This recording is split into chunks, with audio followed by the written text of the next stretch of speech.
ফেলে দেওয়া জিনিস আজ রান্না করে খাবো, কি শুনে অবাক হচ্ছেন? হ্যাঁ, আসসালামু আলাইকুম, কেমন আছেন সবাই? আলহামদুলিল্লাহ আমি ভালো আছি। ফেলে দেওয়া জিনিসগুলো রান্না করব, তার আগে বলি না আমি একটু শাক রান্না করব। এই যে শাকগুলো আমি ধুয়ে নিয়েছি, শাকগুলো একদম তরতাজা সবুজ, আর এই শাকগুলো রান্না করলে একদম মিশে যায়, এত সফট হয়, খেতে অনেক মজা লাগে। আমি এখানে পেঁয়াজ, রসুন, কাঁচামরিচ কেটে নিয়েছি। এবার আমি কড়াইতে তেল দিয়ে পেঁয়াজ রসুনগুলো দিয়ে ভালো করে লাল লাল করে ভেজে নেব।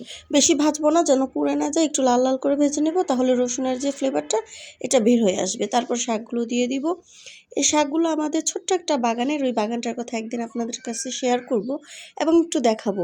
এই শাকগুলো দিয়ে দিলাম, শাকগুলো একদম দেওয়ার সাথে সাথেই কিন্তু মিশে যাচ্ছে, এত সফট হয় খেতে যে কত মজা লাগে।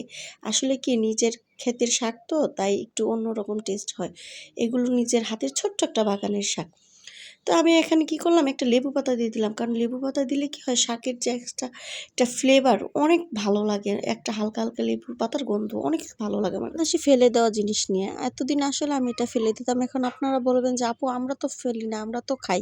আসলে হয়তো আপনারা খান, কিন্তু আমি এই জিনিসটা ফেলে দিতাম। কিন্তু যে ইউটিউবে দেখলাম একটা আপু এটা এত মজা করে রান্না করছে, আমি তখনই চিন্তা করেছি যে হ্যাঁ, এটা আমি একবার রান্না করে খাবো। এখানে আমি তেল দিয়ে দিয়েছি, তেলের মধ্যে পেঁয়াজটা দিয়ে দিলাম, পেঁয়াজটা ভালো করে ভেজে দিয়ে দিব আদা রসুন বাটা, লবণ, হলুদ গুঁড়ো, মরিচ গুঁড়ো দিয়ে ভালো করে কষিয়ে নিব।